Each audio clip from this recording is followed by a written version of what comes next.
Ada satu hal yang menarik perhatian gue selama gue di Amerika, yaitu adalah seringnya gue ngeliat orang yang minta tumpangan di pinggir jalan. Kalau kalian nggak tahu, biasanya mereka di pinggir jalan, terus mereka kayak gini. Nah gitu, supaya mobil yang ngeliat itu tahu kalau mereka butuh tumpangan. Nah, cuman seperti orang pada umumnya, gue nggak pernah kasih tumpangan ke siapa-siapa. Ya iyalah, takut kalau misalnya ada apa-apa, kalau misalnya dia ngapa-ngapain, ya kan? Tapi semakin lama gue ngeliat orang yang kayak gitu, semakin gue jadi mikir juga gimana kalau sebenarnya mereka benar-benar butuh tumpangan, dan gimana kalau gue yang ada di posisi seperti mereka. Karena itu mulai timbul keinginan di dalam hati gue buat kayak gue pengen deh sekali-sekali kasih tumpangan ke strangers. Tapi di Indonesia, khususnya di Jabodetabek, setahu gue nggak mungkin ada orang yang bakal minta tumpangan ke mobil pribadi. Kalau misalnya ke truk atau ke mobil pickup mungkin masih ada beberapa. Cuman kalau ke mobil pribadi nggak ada sama sekali, itu menurut gua. Dan nggak mungkin juga kan kalau gua tiba-tiba misalnya bikin video YouTube nanya-nanyain ke strangers, misalnya nyamperin, misi mas, misi mbak, mau nggak kalau misalnya saya antar kemana? Pasti bakal jadi gimana gitu kan? Jadi gue pikir ini adalah hal yang nggak mungkin terjadi. Sampai suatu kali gue ikut kelas scriptwriting yang diadain sama Ernest Prakarsa di Bekasi. Dan pada waktu itu kita diundang ke dalam satu grup supaya dia lebih gampang buat kasih informasi lanjutannya. Dan setelah beberapa hari kita nunggu info lanjutannya, tiba-tiba ada yang ngechat di grup kayak gini. Malam teman-teman, saya mau tanya, apa besok sewaktu acara ada yang berangkatnya dari Jakarta? Pada saat itu juga gue langsung balas, saya bisa, dari Tangerang. Pada saat itu gue langsung mikir, apaan sih? Kan pertanyaannya ada atau enggak? Kok gue jawabnya saya bisa gitu?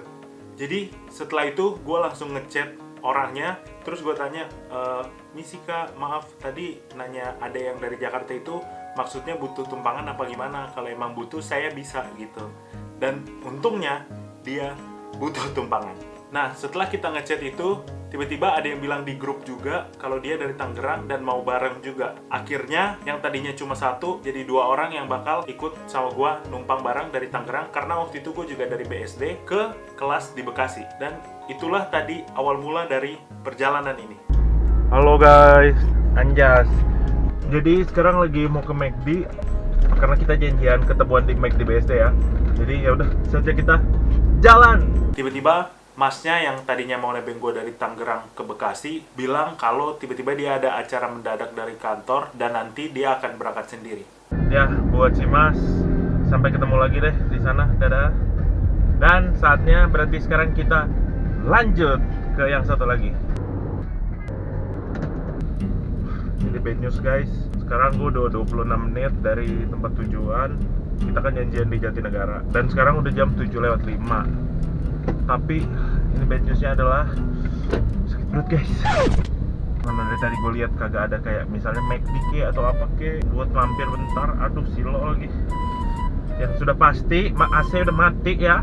Soalnya kalau hembusan keringat ini, hembusan AC menempel di keringat itu akan memicu ya adanya peperangan dalam perut ini gitu loh. Semoga adalah di depan apa kan berhenti gitu.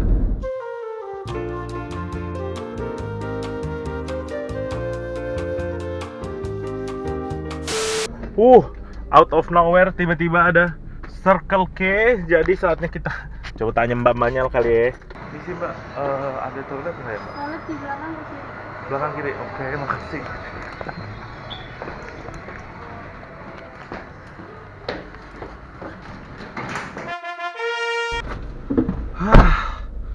Dengan ini akhirnya lega juga gue. Terima kasih buat minimarket yang tiba-tiba muncul, nggak tahu di mana padahal ini ya. Padahal tempatnya kayak sepi-sepi gitu, tiba-tiba ada. Telah menyelamatkan hari gue. Dah ya. Saatnya kita lanjut lagi cabut.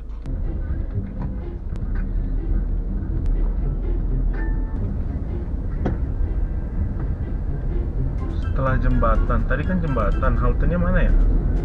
Tadi sih haltenya udah, barusan kelewatan. Tadi gue mau berhenti, cuman nggak bisa karena keramaian kan yang berhenti. Jadi, oke. Dia juga udah lihat katanya. Oke guys. Nah, kayaknya ini nih orangnya. Oke.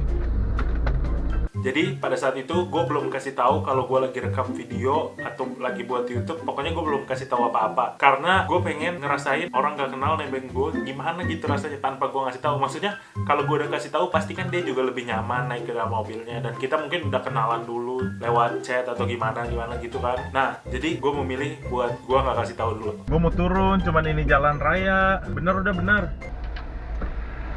Halo kak. Iya. Iya silakan. Oke, bentar ya, kita nyari jalannya dulu. Siap. Soalnya Makasih ya mas. Iya nggak apa-apa. Halo, namanya Jose. Ismang. Oh ya. Seperti biasa, pertama kita basa-basi. Terus ini udah berapa kali ke Jakarta atau baru pertama? Ya sih udah. Udah beberapa kali? 3 kali, cuman ini baru pertama sendiri. Oh gitu. Biasanya ada temennya. Oh iya. Baru kita ngobrol. Semester berapa? Baru semester 2 jadinya. Iya, harusnya udah berapa ya? Semester 6 lah harusnya. Ngobrol. Kenapa nggak mau ikut ini kelas skrip? Aku kan ini nulis juga. Oh iya, ada bukan nulis juga. Oh iya. Juga, kan. Oh iya.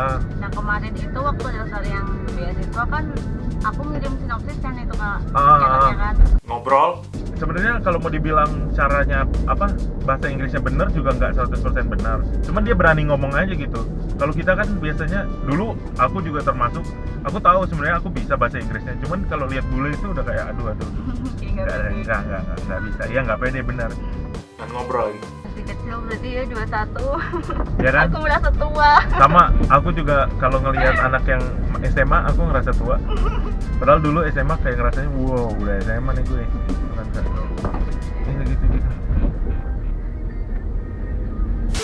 Aku kan ulang tahun kebetulan Desember ya.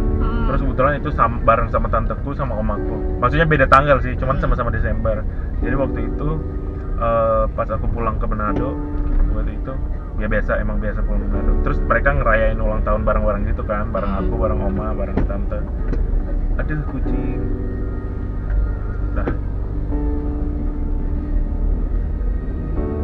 Udah akhirnya ini pas dia rayain bareng gitu kan aku 20 kemarin, pas tanteku 50, omaku 70 gitu kan. Di situ aku kayak buset, masih jauh banget ya. 50, 70, aku masih 20. Soalnya sempet down gitu kan pas baru balik dari sana terus harus ngulang kuliah dari semester 1. Itu kan lumayan down karena teman-teman yang lain yang seangkatanku udah mau skripsi, ada yang udah magang, jadi teman-teman SMA gitu. Aku baru semester 1 gitu kan. Cuman aku bilang masih jauh deh. Iya nggak apa-apa. Iya nggak masalah. Perjalanan proses kan beda-beda. Iya. Walaupun aku tahu sih sebenarnya waktu orang kan beda-beda emang katanya kan. Aku juga percaya itu emang ada waktunya masing-masing lah. Cuman kan ya. Kadang iya kadang iya. Ya udah, tapi nggak masalah. Iya. 5 menit setelah itu akhirnya kita sampai di tempatnya, di tempat acaranya, dan udah selesai deh. Pada awalnya gue pikir keinginan gue ini adalah hal yang gak mungkin terjadi. Gue udah sebutin semua alasan kenapa gue pikir hal itu gak mungkin terjadi. Gak mungkin lah ada orang di pinggir jalan yang minta tumpangan, apalagi di Jabodetabek kayak gini. Dan gak mungkin lah gue nyamperin orang-orang dan minta video YouTube misi, Mas, Mbak mau nebeng sama saya nggak? Nggak mungkin kan? Alasan itu gampang banget buat dicari. Dan bahkan kalau misalnya gue disuruh bikin sekarang juga bisa. Takut kenapa-napa. Duh, kayaknya nggak penting deh. Nanti aja lah. Dan sekarang deh, gue belum siap apa-apa. Gue belum cuci mobil, gue belum bersihin mobil. Dan masih banyak lagi alasan yang bisa gue bikin supaya gue berhenti untuk menginginkan hal itu. Mungkin bisa dibilang kalau gue beruntung bisa dapet peluang kayak gitu. Tapi, apa artinya peluang itu kalau gue nggak ambil? Sering kita bertemu sama peluang-peluang kayak gitu. Buat mulai channel YouTube, jadi ketua di suatu organisasi, kenalan sama orang yang kalian suka, atau bahkan seenggak penting keinginan kayak gue. Tapi yang jadi masalah adalah seberapa sering kalian ngelewatin peluang yang ada dengan alasan-alasan yang kalian bikin sendiri. Artinya itu aku kalau nggak dapet tebengan, aku mau nginep di Bekasi sekalian kan. Oh gitu. Terus ya udah coba dulu aja WhatsApp. Nggak apa-apa, coba dulu aja. Di dalam kepala Karisma, gue yakin kalau misalnya dia itu udah siap kalau nggak ada orang yang kasih tebengan dengan alasan apapun. Tapi bedanya dia nggak pakai itu sebagai alasan untuk tidak mencoba. Gue tahu, untuk ngambil peluang itu bukanlah hal yang gampang. Apalagi kalau peluang itu ada di luar zona nyaman kalian. Gue nggak bilang kalau comfort zone itu sepenuhnya jelek. Bahkan menurut gue, kita juga harus tahu kapan kita perlu tetap ada di dalam comfort zone kita. Tapi kalau kita terus-terusan berada di dalam zona nyaman kita, sampai itu membuat kita kehilangan peluang yang harusnya kita dapatkan, itu baru masalah. Lagi pula, siapa yang bilang kalau kalian harus sempurna untuk memulai sesuatu? Halo, kembali lagi bersama saya MC Jose di video saya sendiri.